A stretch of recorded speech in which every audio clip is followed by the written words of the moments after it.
Uma palavra sincera aos não convertidos, por Richard Baxter. Homens e irmãos, o Deus eterno que fez vocês para a vida eterna e os redimiu por meio de seu único Filho, quando vocês perderam isto e a si mesmos, estando consciente de vocês em vosso pecado e miséria, tanto compôs o Evangelho e o selou por seu Espírito, e ordenou a seus ministros pregá-lo ao mundo, para que o perdão seja livremente oferecido a vocês. E o céu, sendo posto diante de vocês, ele pode chamá-los para fora de seus prazeres carnais, e de seguir após o mundo enganador, e familiarizá-los com a vida para a qual vocês foram criados e redimidos, antes que vocês estejam mortos e fora de remediação. Ele enviou a vocês não profetas ou apóstolos, que receberam a sua mensagem por imediata revelação, mas ainda assim, ele vos chamou por seus ministros comuns, que são comissionados por ele a pregar o mesmo evangelho, o qual Cristo e os seus apóstolos pregaram primeiramente. O Senhor vê como vocês se esqueceram dele e o vosso fim último, e quão leve vocês consideram as coisas eternas, como homens que não compreendem o que têm que fazer ou padecer. Ele vê quão vigorosos vocês são em pecar, e quão alarmadamente, sem temor, e quão descuidados de suas almas, e como as obras de infidelidade estão em suas vidas, enquanto a crença dos cristãos está em suas bocas. Ele vê o dia terrível à mão, quando seus sofrimentos começarão e vocês deverão lamentar tudo isso com clamores infrutíferos, em tormento e desespero. E então a lembrança de sua insensatez rasgará seus corações, se a verdadeira conversão não impedir isto agora. Em compaixão de suas miseráveis almas pecaminosas, o Senhor, que melhor conhece o seu caso do que vocês possam conhecê-lo, tem feito disto o nosso dever, falar com vocês em seu nome, 2 Coríntios 5,19, e falar claramente do seu pecado e miséria, e qual será o seu fim, e como é triste a mudança que vocês verão em breve, se assim ainda continuarem um pouco mais. Ele vê e se compadece de vocês, enquanto vocês estão afogados em cuidados e prazeres mundanos e ansiosamente seguindo brinquedos infantis e desperdiçando esse curto e precioso tempo por uma coisa sem valor, no qual vocês deveriam preparar-se para uma vida eterna. E, portanto, ele altamente nos ordenou a chamá-los e dizer-lhes como vocês perdem os seus labores e estão quase a perder as suas almas, e falar-lhes que maiores e melhores coisas vocês podem seguramente ter se ouvirem o seu chamado. Isaías 55, 1-3. Nós cremos e obedecemos a voz de Deus, e viemos a vocês com a sua mensagem, que nos responsabiliza a pregar e ser urgentes com vocês em tempo e fora de tempo, e para que ergamos a nossa voz como uma trombeta e mostremos a vocês as suas transgressões e os seus pecados. Isaías 58, 1-2. 2 Timóteo 4, 1-2. Mas, ai! Para a tristeza de nossas almas e sua própria ruína, vocês cerram os seus ouvidos, vocês endurecem as suas cervizes, vocês endurecem os seus corações e nos enviam de volta a Deus com gemidos para contar a Ele que nós entregamos a sua mensagem, mas não conseguimos fazer nenhum bem a vocês, nem mal conseguimos uma audiência sóbria. Oh, que nossos olhos fossem uma fonte de lágrimas, para que nós pudéssemos lamentar a nossa ignorância, pessoas descuidadas que têm a Cristo diante deles, e perdão e vida e o céu, e que, no entanto, não possuem corações para conhecer o seu valor, que podem ter a Cristo e graça e glória, bem como os outros, se não fosse por sua voluntariosa negligência e desprezo. Oh, que o Senhor enchesse os nossos corações com mais compaixão por essas almas miseráveis, para que pudéssemos nos lançar, mesmo aos seus pés, e segui-los até as suas casas, e falar-lhes com as nossas lágrimas amargas. Pois por muito tempo temos pregado a muitos deles em vão. Nós estudamos com clareza para fazê-los entender, e muitos deles não nos entenderão. Nós estudamos sério, esquadrinhando as palavras, para fazê-los sentir, mas eles não sentirão. Se os maiores assuntos funcionassem com eles, nós os despertaríamos. Se as coisas mais doces funcionassem, nós os atrairíamos e ganharíamos os seus corações. Se as coisas mais terríveis dessem certo, nós no mínimo os atemorizaríamos com a sua impiedade. Se verdade e certeza aproveitassem para eles, nós os convenceríamos logo. Se o Deus que os criou e Cristo que os comprou fossem ouvidos, o caso seria logo alterado com eles. Se a Escritura fosse ouvida, nós em breve prevaleceríamos.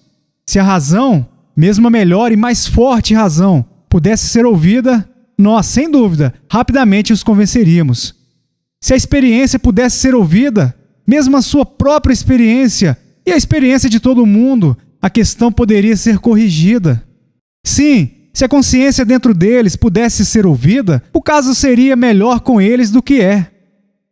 Mas se nada pode ser ouvido, o que então faremos por eles?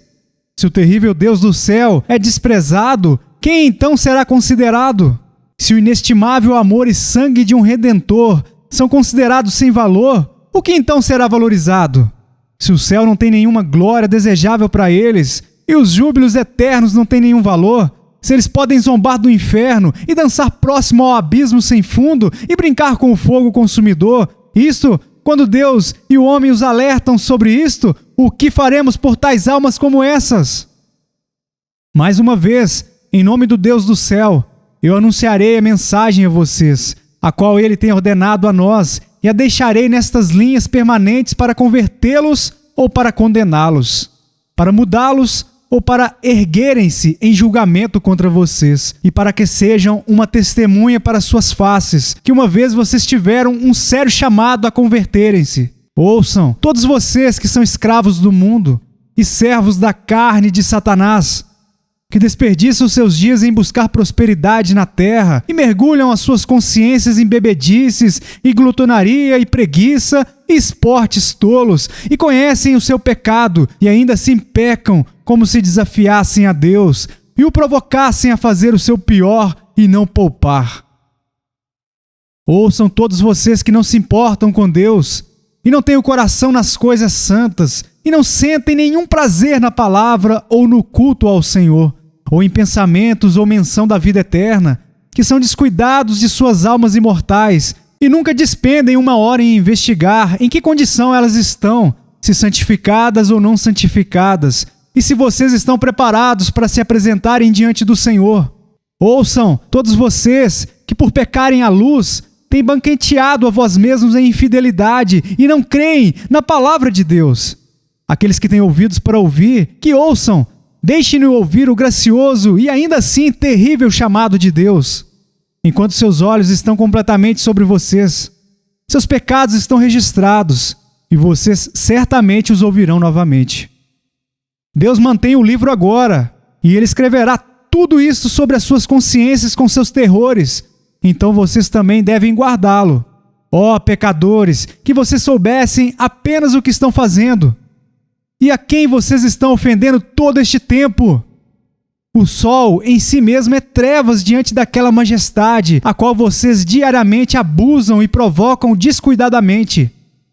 Os anjos pecadores não foram capazes de permanecer diante dele, mas foram lançados abaixo para serem atormentados com os demônios. E ousam estes vermes tolos como vocês a despreocupadamente ofender e colocarem-se a si mesmos contra o seu Criador.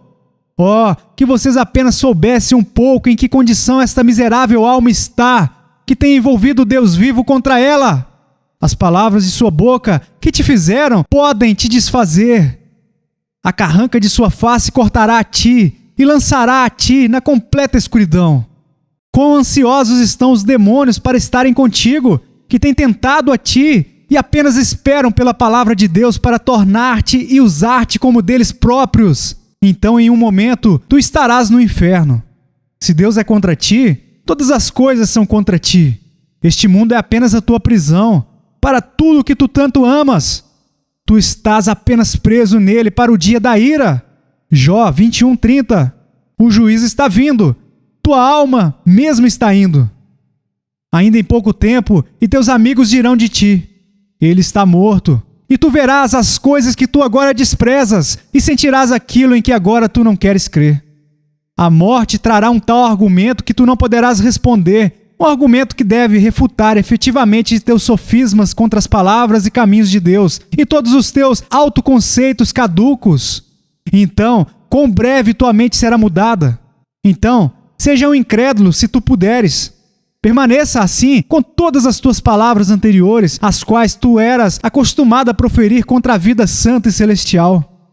Torne boa esta causa diante de Deus, que tu estavas acostumado a alegar contra os teus mestres e contra o povo que temia a Deus. Então, permaneça com tuas velhas opiniões e desdenhosos pensamentos sobre a diligência dos santos. Prepare agora as tuas mais fortes razões e fique de pé, então, diante do juiz, e pleiteie como um homem por tua vida carnal, mundana e ímpia. Mas saiba que terás alguém com quem pleitear, que não estará inseguro por ti, nem é tão facilmente dissuadido como nós, teus companheiros, criaturas. Ó pobre alma, não há nada além de um fino véu de carne entre ti e aquela terrível visão que rapidamente te silenciará e converterá o teu tom e te fará de outro ânimo. Tão logo a morte retire esta cortina, verás primeiro o que rapidamente te deixará sem palavras.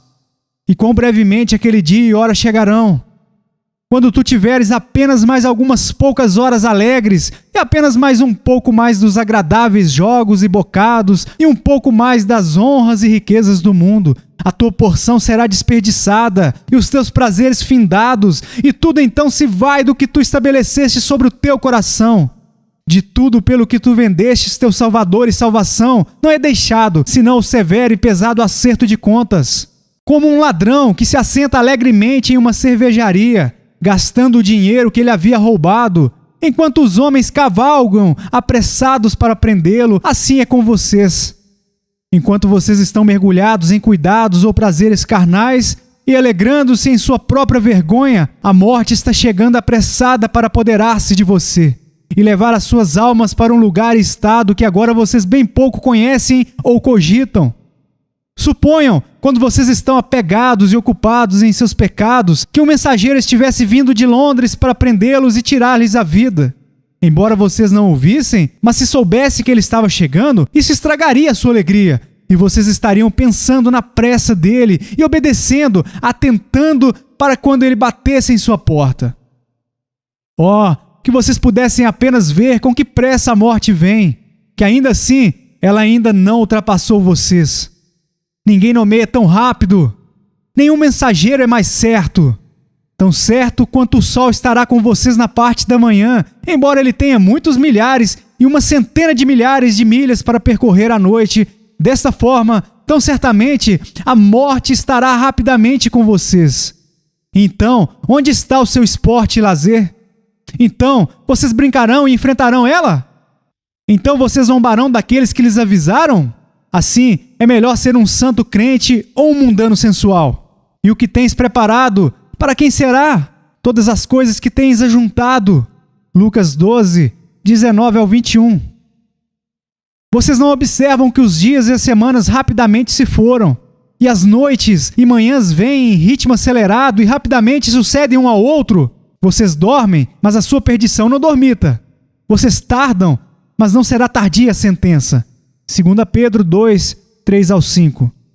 A qual está reservada para os injustos para o dia do juízo. 2 Pedro 2, 8 e 9. Oh, que vocês fossem sábios para entender isso, e que atentassem para o seu fim. Deuteronômio 32, 29. Aquele que tem ouvidos para ouvir, ouça o chamado de Deus neste dia de sua salvação. Ó pecadores descuidados, que vocês apenas conhecessem o amor que vocês negligenciam e a preciosidade do sangue de Cristo que vocês desprezam. Ó, que vocês apenas conhecessem as riquezas do Evangelho. Ó, que vocês apenas conhecessem um pouco da segurança, glória e bem-aventurança daquela vida eterna, na qual vocês não querem agora colocar o vosso coração, nem são persuadidos a primeiro e diligentemente buscarem. Hebreus 11, 6 e Mateus 6, 12. Se vocês ao menos conhecessem a vida eterna com Deus, que vocês agora negligenciam, quão rapidamente vocês renunciariam ao vosso pecado, quão brevemente vocês mudariam de mente e vida, curso e companhia, e converteriam os fluxos de suas afeições, e definiriam os seus cuidados de outra maneira. quão resolutamente vocês desdenhariam entregar-se a tais tentações que agora vos enganam e vos carregam para longe. Quão zelosamente vocês apressariam a si mesmos para aquela vida muito bem-aventurada. Quão sinceramente vocês estariam com Deus em oração. Quão diligentes no ouvir e aprender e investigar. Quão sérios em meditar sobre as leis de Deus. Salmos 1:2. Quão temerosos de pecar em pensamento, palavra ou ação. E quão cuidadosos para agradar a Deus e crescer em santidade. Oh, que pessoas transformadas vocês seriam!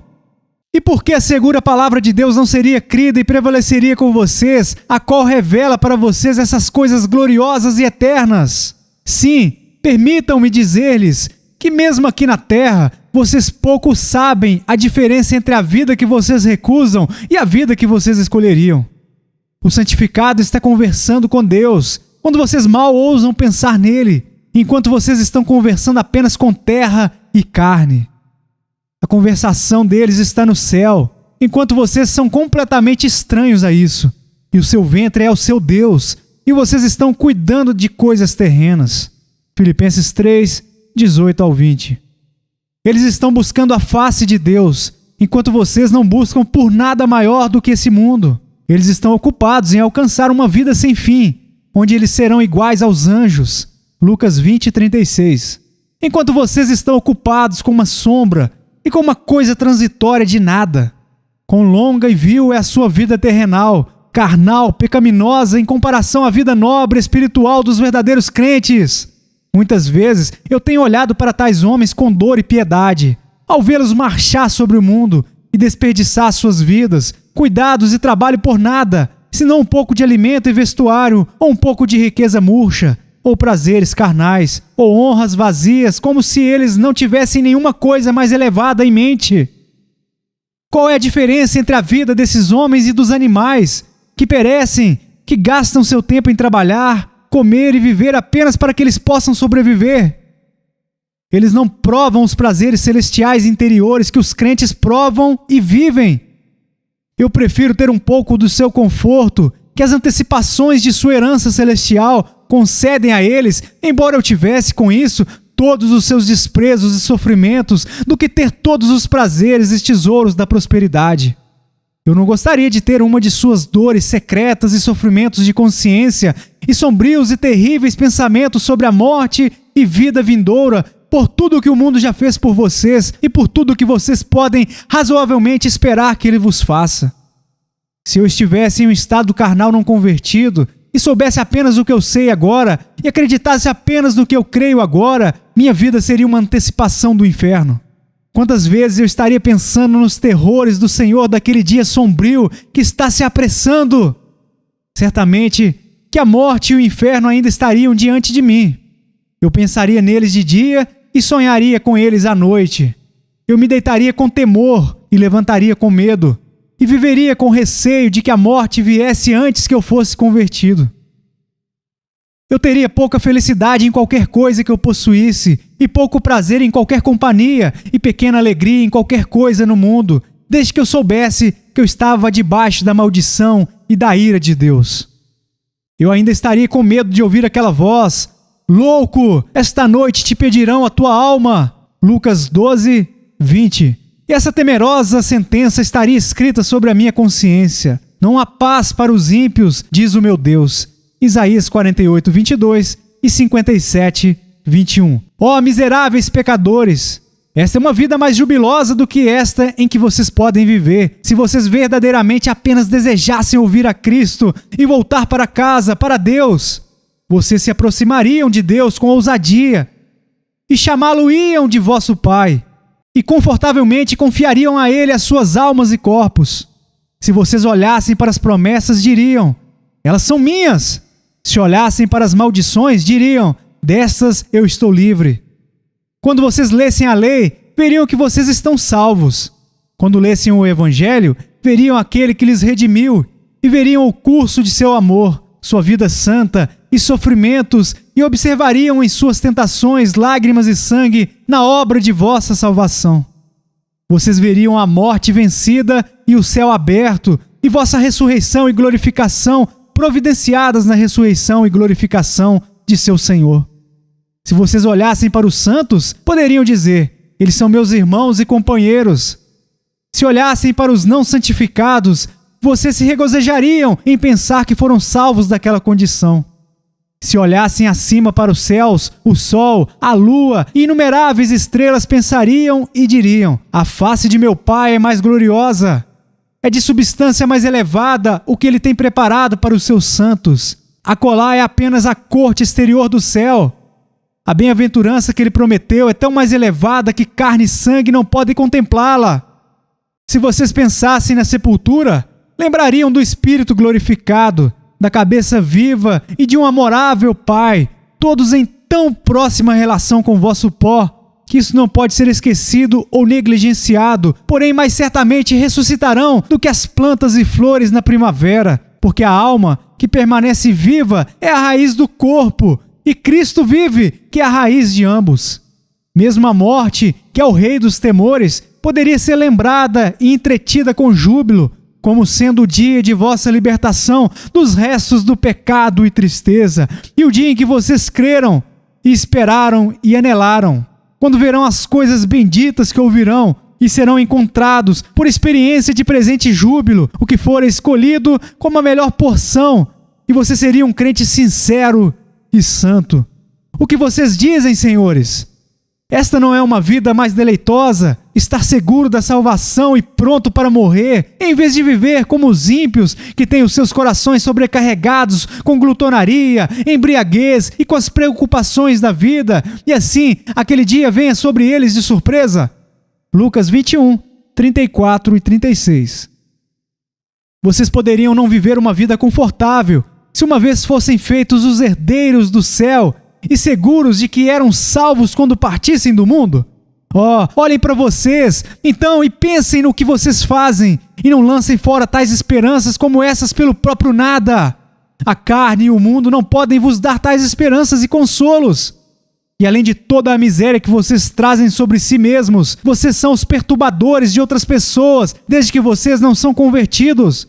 Vocês atribulam os magistrados ao governar vocês por suas leis. Vocês atribulam os ministros por resistirem à luz e orientação que eles vos oferecem. O vosso pecado e miséria são a maior dor e dificuldade para eles no mundo. Vocês atribulam a comunidade e atraem os juízos de Deus sobre si. São vocês que mais perturbam a santa paz e a ordem das igrejas e impedem nossa união e reforma. E são a vergonha e o transtorno das igrejas aonde se introduzem e dos lugares onde vocês estão. Senhor, quão severo e triste caso é este, que até mesmo na Inglaterra, onde o evangelho abunda acima de qualquer outra nação do mundo, onde o ensino é tão claro e comum, e toda a ajuda que podemos desejar está disponível, quando a espada tem nos traspassado e o julgamento se alastrado como um fogo pela terra, quando os livramentos nos têm aliviado e tantas admiráveis misericórdias nos têm sido concedidas por Deus, pelo Evangelho e uma vida santa. Que após tudo isso, nossas cidades, vilas e países se infestaram com multidões de homens não santificados e abundantes em tanta sensualidade por todos os lugares, para nossa tristeza nós vemos. Alguém poderia pensar que depois de toda essa luz e toda essa experiência e todos esses julgamentos e misericórdias de Deus, o povo dessa nação seria reunido como um só homem para voltar para o Senhor, e se achegariam ao seu piedoso mestre e lamentariam por todos os seus pecados anteriores e pediriam a ele que se unisse a eles em humilhação pública para confessá-los abertamente e pedir perdão por eles ao Senhor, e anelariam por sua instrução para o tempo vindouro e estariam felizes por serem governados pelo Espírito interior e pelos ministros de Cristo, de acordo com a palavra de Deus. Alguém poderia pensar que após tal razão e evidência escriturística e depois de todos esses meios e misericórdias, não restaria uma pessoa ímpia entre nós, nenhum mundano, nem bêbado, nenhum inimigo da reforma, nenhum inimigo da santidade a ser encontrado em todas as nossas cidades ou países. Se nem todos nós concordamos em relação a algumas cerimônias ou formas de governo, alguém poderia pensar que antes disso nós deveríamos todos concordar em viver uma vida santa e celestial, em obediência a Deus, e aos ministros, e em amor e paz uns com os outros. Mas, infelizmente, quão longe o nosso povo está deste curso. A maioria deles, na maioria dos lugares, coloca os seus corações nas coisas terrenais e não buscam primeiro o reino de Deus e a sua justiça, mas olham para a santidade como coisa desnecessária. Suas famílias estão sem oração, ou então umas poucas palavras impiedosas, sem vida, devem servir, em vez de orações diárias calorosas, ferventes, ou talvez apenas no dia do Senhor à noite. Os seus filhos não são ensinados no conhecimento de Cristo e no pacto da graça, nem criados na doutrina do Senhor, embora eles firmemente prometem tudo isso no batismo deles. Eles não instruem os seus servos nas questões da salvação, mas desde que o seu trabalho seja feito, eles não se importam. Há mais discursos injuriosos em suas famílias do que palavras graciosas que tendem à edificação. Quão poucas são as famílias que temem ao Senhor, investigam em sua palavra e ministros como eles deveriam viver e o que eles deveriam fazer, que estão dispostas a serem ensinadas e governadas e que, sinceramente, buscam pela vida eterna.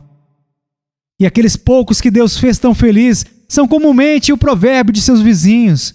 Quando vemos que alguns vivem em bebedeiras, outros em orgulho e mundanismo, e a maioria deles tem pouco cuidado com a sua salvação, embora a causa seja flagrante e supere toda a controvérsia, ainda assim, eles dificilmente são convencidos de sua miséria e muito dificilmente recuperam-se e reformam-se. Mas quando fizemos tudo o que fomos capazes para salvá-los de seus pecados, deixamos a maioria deles como os encontramos. E se, de acordo com a lei de Deus, nós os expulsamos da comunhão da igreja, quando eles obstinadamente rejeitaram todas as nossas advertências, eles se enfurecem contra nós, como se fôssemos seus inimigos, e seus corações são cheios de malícia contra nós, e eles mais cedo estabelecem-se contra o Senhor e contra a sua lei, igreja e ministros, do que contra seus pecados mortais. Este é o triste caso da Inglaterra. Temos magistrados que apoiam os caminhos da piedade, e uma feliz oportunidade pela unidade e reforma está diante de nós, e ministros fiéis anelam por ver a correta ordem da igreja e das ordenanças de Deus. Mas o poder do pecado de nosso povo frustra quase tudo.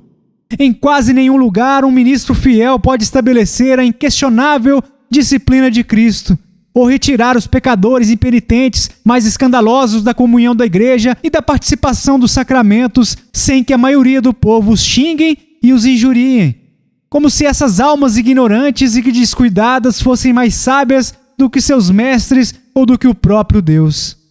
E assim, no dia da vossa visitação, quando Deus nos conclama a reformar a sua igreja, embora os magistrados e os ministros fiéis pareçam dispostos, ainda há multidão de pessoas indispostas, e tanto cegaram a si mesmos e endureceram seu coração, que mesmo nestes dias de luz e graça, eles são os inimigos obstinados da luz e da graça, e não querem ser levados pelos apelos de Deus a ver a sua loucura e conhecer o que é para seu bem.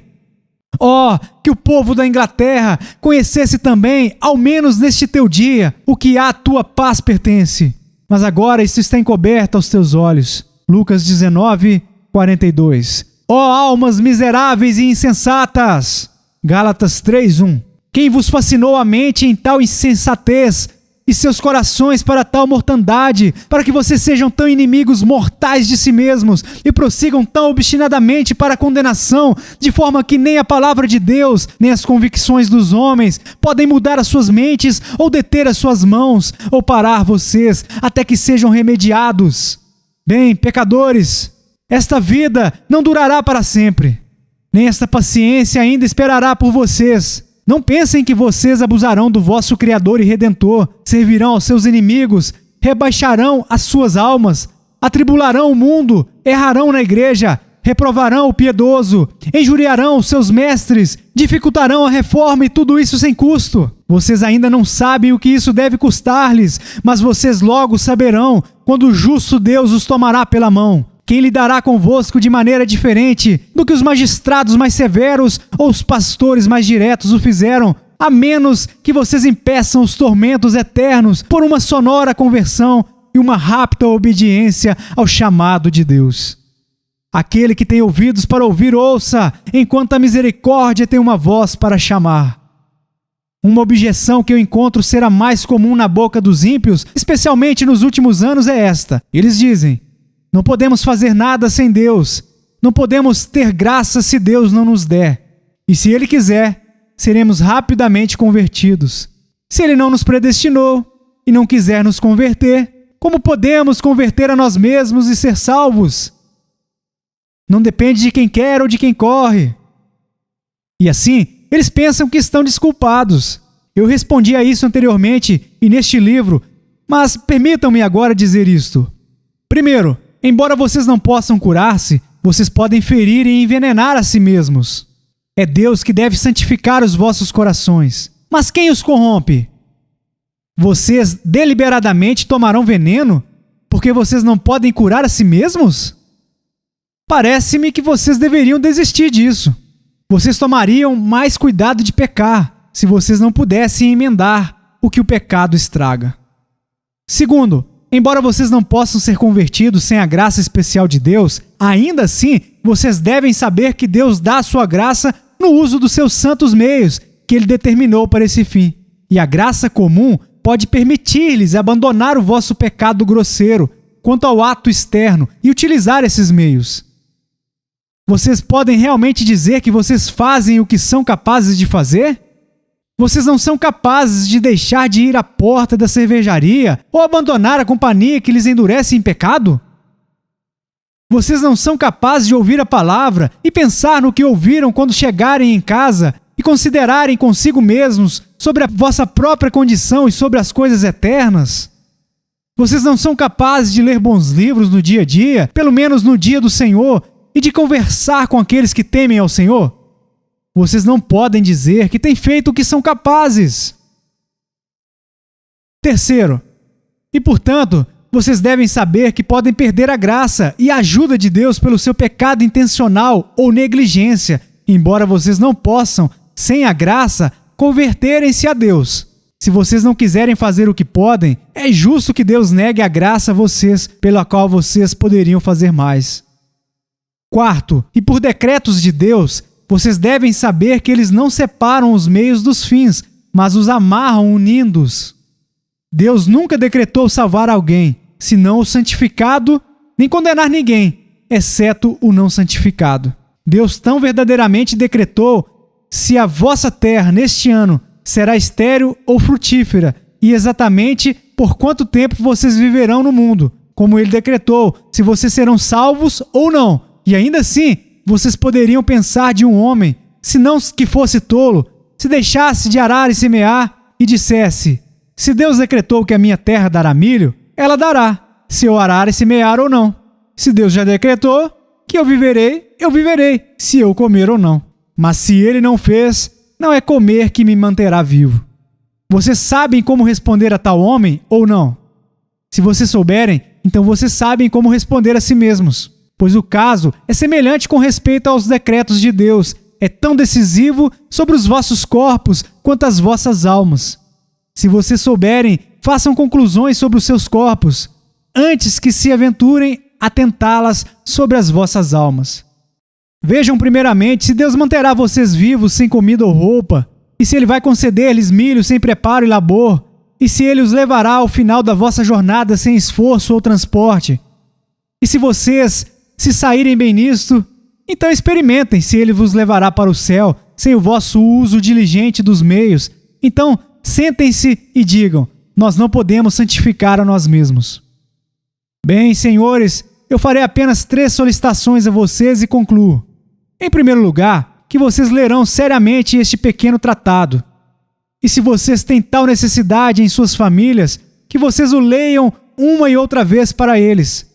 E se aqueles que temem ao Senhor puderem ir agora e depois ao seu vizinho ignorante e ler este ou algum outro livro para eles sobre este assunto, eles podem ser meios de ganhar almas.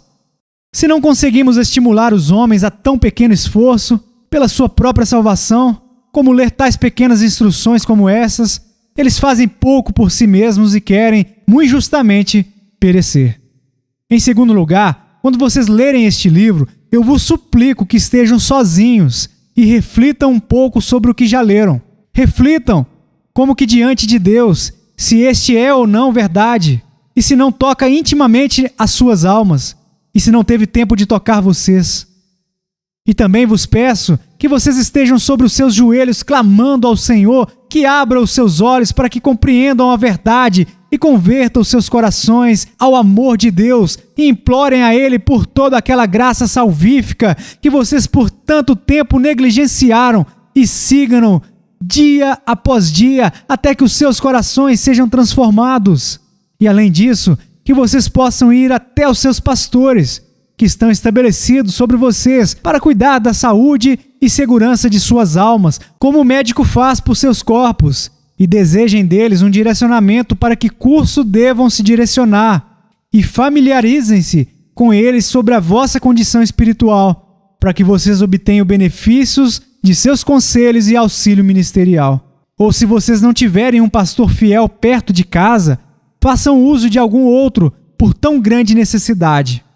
Em terceiro lugar, quando por meio da leitura, consideração, oração e conselho ministerial vocês estiverem uma vez familiarizados com seus pecados e miséria, com seu dever e remédio, não adiem, mas imediatamente abandonem as vossas companhias e trajetórias pecaminosas, convertam-se a Deus e obedeçam ao seu chamado. Como vocês amam as suas almas, cuidem para que não prossigam contra tão sonoro chamado de Deus e contra o seu próprio conhecimento e consciências, para que não ocorra pior com vocês no dia do juízo do que com Sodoma e Gomorra. Investiguem sobre Deus, como um homem que está disposto a conhecer a verdade e não a seja um trapaceiro intencional de sua alma. Examinem a Santa Escritura diariamente e vejam se essas coisas são assim ou não. Julguem imparcialmente se é mais seguro confiar no céu ou na terra, e se é melhor seguir a Deus ou ao homem, o espírito ou a carne, se é melhor viver em santidade ou em pecado, e se é seguro para vocês permanecerem mais um dia em um estado não santificado. E quando vocês encontrarem o que é melhor, resolvam consistentemente e façam a sua escolha sem mais delongas. Se vocês serão fiéis às suas próprias almas e não amam os tormentos eternos, peço-lhes como da parte do Senhor, que vocês apenas tomem este aviso razoável. Oh, que felizes cidades e países, e que nação feliz nós teríamos, se pudéssemos apenas convencer os nossos vizinhos a concordarem com uma movimentação tão necessária. Que homens alegres todos os ministros seriam, se eles pudessem ver o seu povo verdadeiramente celestial e santo. Isso seria a unidade, paz, segurança e a glória das nossas igrejas, a felicidade de nossos vizinhos e o consolo de nossas almas. Assim, quão confortavelmente pregaríamos perdão e paz para vocês e ministraríamos os sacramentos, que são os selos de paz para vocês. E com que amor e alegria viveríamos em vosso meio. No vosso leito de morte, quão corajosamente poderíamos consolar e encorajar as vossas almas que partem. E no vosso enterro, quão confortavelmente poderíamos deixá-los na sepultura, na expectativa de encontrar as vossas almas no céu e ver os seus corpos elevados àquela glória. Mas se a maioria de vocês ainda continuarem uma vida descuidada, ignorante, carnal, mundana e impura, e todos os vossos desejos e labores não puderem, então, prevalecer de forma a guardar-vos da condenação intencional de vocês mesmos, nós devemos, assim, imitar o Senhor, que se deleita naqueles poucos que são joias, e no pequeno rebanho que receberá o reino, enquanto a maioria colherá a miséria que semeou. Na natureza, as coisas excelentes são poucas. O mundo não tem muitos sóis ou luas. É apenas um pouco de terra, que é ouro ou prata. Príncipes e nobres são apenas uma pequena parte dos filhos dos homens, e não há grande número de eruditos, judiciosos ou sábios aqui no mundo. E, portanto, se a porta é estreita e muito apertada, são apenas poucos os que encontram a salvação. Ainda assim, Deus terá a sua glória e prazer nestes poucos. E quando Cristo vier com seus poderosos anjos em labaredas de fogo, tomar vingança daqueles que não conhecem a Deus e não obedecem ao Evangelho de nosso Senhor Jesus Cristo, sua vinda será glorificada em seus santos e admirada por todos os verdadeiros crentes. 2 Tessalonicenses 1, 7 ao 10. Leitor, eu terminei contigo, quando tiveres percorrido este livro, mas o pecado ainda não finalizou contigo, mesmo aqueles que tu pensavas que haviam sido esquecidos há muito tempo, e Satanás ainda não finalizou contigo, embora agora ele esteja fora de vista. E Deus ainda não concluiu contigo, porque tu não estás persuadido a ir até o fim com o pecado mortal reinado sobre você. Eu escrevi a ti essas persuasões como alguém que está entrando em outro mundo, onde as coisas são vistas como falei aqui, e como alguém que sabe que tu mesmo brevemente deve estar ali. Se alguma vez tu quiseres me encontrar com consolo diante do Senhor que nos fez, se alguma vez tu quiseres escapar das finais pragas eternas preparadas para os negligenciadores da salvação e para todos aqueles que não são santificados pelo Espírito Santo, e se tu amarás a comunhão dos santos como membros da Santa Igreja Católica, e se alguma vez tu esperas ver o rosto de Cristo, o juiz, e da majestade do Pai, com paz e conforto, e ser recebido na glória, quando partires nu deste mundo, peço-te, eu te ordeno, ouça e obedeça o chamado de Deus, e resolutamente converta-te para que possas viver. Mas se tu não quiseres, mesmo quando tu não tenhas razão para isso, mas apenas porque tu não queres, eu te invoco a responder por isso diante do Senhor, e exijo de ti que carregues o meu testemunho que te dei aviso, e que não foste condenado por falta de um chamado para converter-se e viver, mas porque não acreditou nisso e nem o obedeceu, o que também deve ser o testemunho de teu sério admoestador. 11 de dezembro de 1657, Richard Baxter.